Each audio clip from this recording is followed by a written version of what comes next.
Human mind, ये इस दुनिया का एक ऐसा पावरफुल वेपन है जिसे अगर तुमने अच्छे से यूज किया और इसके ऊपर कंट्रोल हासिल कर लिया ना, तो ये तुम्हें कहां पहुंचा सकता है ये तुम सोच भी नहीं सकते। और इसे अच्छे से यूज करने के लिए तुम्हें सबसे पहले इसके फंक्शंस, ये कैसे काम करता है, उसे समझना होगा। और ह्यूमन माइंड की इसी फंक्शन और बिहेवियर की स्टडी को हम ह्यूमन साइकोलॉजी कहते हैं। अब वैसे तो इसके बारे में हर किसी को पढ़ना चाहिए, लेकिन प्रॉब्लम ये है कि मैक्सिमम लोग ह्यूमन साइकोलॉजी को एक एकेडमिक सब्जेक्ट मानते हैं। उन्हें लगता है कि साइकोलॉजी तो वही लोग पढ़ते हैं जो साइकोलॉजिस्ट बनते हैं या फिर जो ब्रेन की एक्टिविटीज में इन्वॉल्व होते हैं, लेकिन ऐसा बिल्कुल भी नहीं है। साइकोलॉजी एक ऐसा सब्जेक्ट है जो हर किसी को पढ़ना चाहिए। इवन जो बड़ी बड़ी मार्केटिंग कंपनीज होती है वो इसी साइकोलॉजी का यूज करके हमारे डिसीजन को मैनिपुलेट करती हैं। और साइकोलॉजी हमारी लाइफ के हर एस्पेक्ट में काम आती है, चाहे वो बिजनेस हो, चाहे वो रिलेशनशिप्स हो, चाहे वो डीलिंग विद पीपल हो, हर जगह तुम्हें ह्यूमन साइकोलॉजी की जरूरत पड़ेगी। वेल क्यों? देखो, अल्टीमेटली हम सब ह्यूमंस हैं और हम सब एक सर्टेन वे में बिहेव करते हैं। तो अब जरा तुम खुद ही सोचो कि अगर हम अपने माइंड के पैटर्न्स को समझते हैं, इसके बिहेवियर को समझते हैं, तो हम हमारे इस पावरफुल वेपन को कंट्रोल करके इसके फुल पोटेंशियल तक पहुंच सकते हैं। इसलिए आज इस वीडियो में मैं तुम्हें 5 ऐसे रीजंस या फिर बेनिफिट्स बताऊंगा जो तुम्हें कन्विंस करेंगे ह्यूमन साइकोलॉजी पढ़ने के लिए। क्योंकि बिलीव मी दोस्तों, ये एक ऐसा सब्जेक्ट है ना जिसे अगर तुमने मास्टर कर लिया तो तुम खुद पर और इस दुनिया पर कंट्रोल हासिल कर सकते हो। और हाँ, ह्यूमन साइकोलॉजी को पढ़ने के लिए कन्विंस होने के बाद मैं तुम्हें 5 ऐसी किताबें रिकमेंड करूंगा जिससे तुम अपनी ह्यूमन साइकोलॉजी की स्टडी की जर्नी को स्टार्ट कर सकते हो। इसलिए एंड तक बने रहना।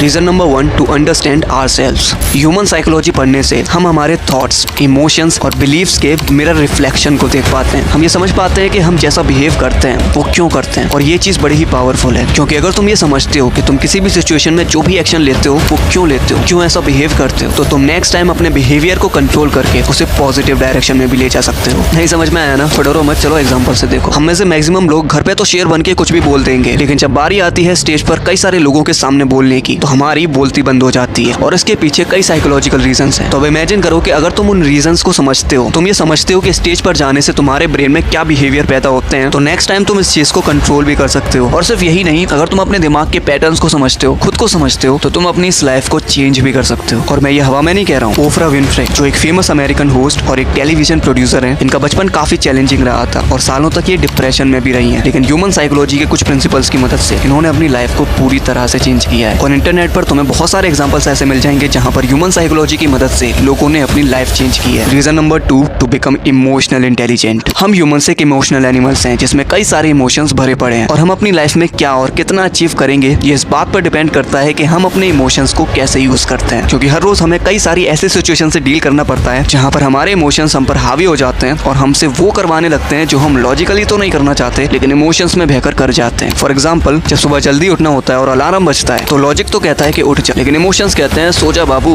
क्या करेगा उठ के, क्या करेगा इतनी मेहनत करके। जब गली के बाहर मोमोज वाले के बगल से निकलते ही खुशबू आती है तो उसे सुनकर लॉजिक तो कहता है कि भाई मत खा यार, हेल्थ पर ध्यान देना है, लेकिन इमोशंस कहते हैं कि खा ले बाबू, एक दिन से कुछ नहीं होने वाला। लॉजिक कहता है कि बेटा काम कर ले, लेकिन इमोशंस कहते हैं कि रील्स देख ले। और ऐसे ही हमारे सामने हर रोज कई सारी ऐसी सिचुएशंस आती हैं जहां पर हमारे ये इमोशंस जो है ना, हमसे वो करवा लेते हैं जो हमारी बॉडी, माइंड और लाइफ की बैंड बजा रही होती है। इसलिए अगर तुम अपनी लाइफ में स्टिलनेस चाहते हो, साइलेंस चाहते हो और लाइफ में कुछ बड़ा करना चाहते हो, तो तुम्हें अपने इमोशंस, इस चंचल मन को कंट्रोल करना ही होगा। और ये तुम तभी कर सकते हो जब तुम इसके फंक्शंस को समझते हो, यानी ह्यूमन साइकोलॉजी को समझते हो। ह्यूमन साइकोलॉजी की मदद से तुम अपने इमोशंस के ट्रिगर पॉइंट, ये कैसे आते हैं और कैसे तुम्हारे ऊपर हावी हो जाते हैं, इन चीजों को समझकर अपने इमोशंस को कंट्रोल कर सकते हो। Reason number 3, to understand the dark side of people. तुम्हें ये बात तो माननी होगी कि इस दुनिया में जितने अच्छे लोग हैं ना, उससे कई ज्यादा बुरे लोग हैं। और हम अपनी लाइफ में आगे जाकर कुछ भी करेंगे, हमें लोगों से डील तो करना ही होगा। और जरूरी नहीं है कि तुम्हें लाइफ में अच्छे लोग ही मिलने वाले हैं। तुम अपनी थ्रू आउट लाइफ कई सारे ऐसे टॉक्सिक लोगों से मिलोगे जो तुम्हारे लिए सरदर्द बनेंगे। क्योंकि देखो, हम इंसान हैं और हर इंसान के अंदर 2 साइड्स होती हैं। एक वो साइड होती है जो वो इस दुनिया को दिखाता है और जिसके बेसिस पर ही तुम उसे जज करते हो, और एक होती है डार्क साइड जो वो दुनिया के सामने कभी भी नहीं दिखाते। और प्रॉब्लम ये है कि इसी डार्क साइड में वो तुम्हारे लिए सारे नेगेटिव इमोशंस, इनसिक्योरिटीज छुपाते हैं, जिसे अगर तुमने नहीं समझा तो तुम्हारे लिए बुरा भी हो सकता है, और अगर तुमने इसे समझ लिया तो तुम सामने वाले से अच्छे से डील कर सकते हो, इवन उसे कंट्रोल भी कर सकते हो। और ह्यूमन साइकोलॉजी की मदद से तुम सामने वाले की डार्क साइड को पहचान सकते हो। और सिर्फ इतना ही नहीं, ह्यूमन साइकोलॉजी की मदद से तुम लाइफ की क्रूशियल स्किल्स जैसे कम्युनिकेशन स्किल और लीडरशिप स्किल्स, इन स्किल्स को मास्टर कर सकते हो। Reason number 4, to understand and tackle the dark side of this world. अगर मैं तुमसे पूछूं कि तुम लाइफ में सक्सेसफुल क्यों नहीं हो पा रहे हो, तो तुम इस सवाल पर क्या बोलोगे? पैसा नहीं है, किस्मत खराब है, या फिर कंसिस्टेंसी मेंटेन नहीं कर पा रहा? तुम्हारा आंसर कुछ भी हो, लेकिन सच्चाई ये है कि तुम इस दुनिया की डार्क साइड को समझ ही नहीं रहे हो। अभी कुछ समय पहले मैंने एक शॉर्ट अपलोड की थी जिसमें मैंने तुम्हें बताया था कि इस दुनिया के जो टॉप 1% लोग हैं ना, वो कभी कभी भी नहीं चाहते कि तुम चीप एंटरटेनमेंट से बाहर निकलो। Cheap entertainment like Bigg Boss कौन जीता, एल्विश भाई के आगे कोई बोल सकता है क्या,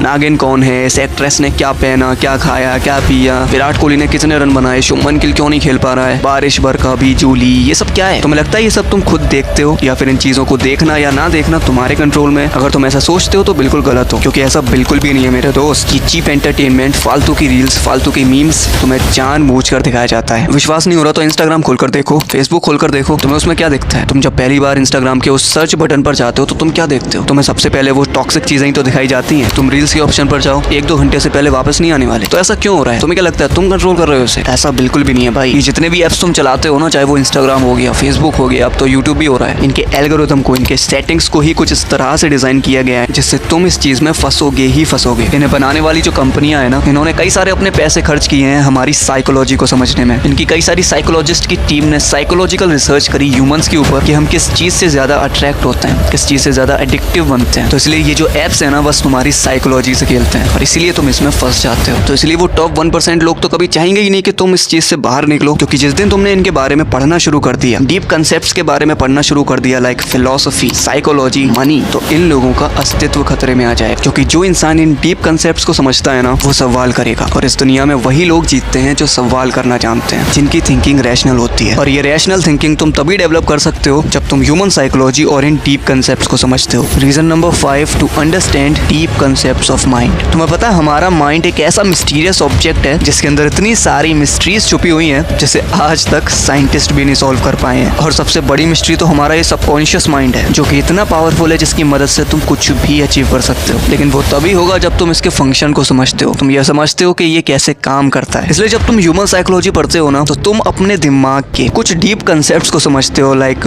पावर ऑफ विजुअलाइजेशन, जिसकी मदद से ही तुम सबकॉन्शियस माइंड की पावर का यूज कर सकते हो। What is sixth sense, the power of dreams, and the most powerful, the mystery of sex transmutation. अब तुम बोलोगे कि यार यहाँ पर सेक्स कहाँ से आ गया, ये तो पूरा फिजिकली होता है ना, लेकिन ऐसा बिल्कुल भी नहीं है। तुम्हें पता है सेक्स जितना फिजिकल है ना, उससे कई ज्यादा मेंटल। ये एक ऐसी एनर्जी है जिसे अगर तुमने फिजिकल से मेंटल की तरफ ट्रांसफर करना सीख लिया ना, तो ये तुमसे बहुत कुछ करवा सकती है। इस दुनिया के जितने भी ग्रेट अचीवर्स हैं या ग्रेट लीडर हुए हैं, उन सभी ने इस आर्ट को सीखा है। चाहे फिर वो विवेकानंद हो या फिर अब्राहम लिंकन, मोहम्मद अली हो या फिर स्टीव जॉब्स, महात्मा गांधी हो या निकोला टेस्ला, इन सब ने अपनी ग्रेटनेस को अचीव करने का राज ना सेक्स ट्रांसम्यूटेशन को ही बताया है। वेल, ये टॉपिक थोड़ा सा बड़ा है, इसलिए बाद में कभी डिटेल में बात करेंगे इसके बारे में। तो यही थे वो 5 रीजंस जो तुम्हें कन्विंस करेंगे ह्यूमन साइकोलॉजी पढ़ने के लिए, और मुझे यकीन है तुम हो भी गए होगे। तो वेल, मैं तुम्हें 5 ऐसी किताबें बताने वाला हूँ जिससे तुम अपनी ह्यूमन साइकोलॉजी की स्टडी की जर्नी को स्टार्ट कर सकते हो। Number 1, the laws of human nature by Robert Greene. Number 2, thinking fast and slow by Daniel कोलेमन।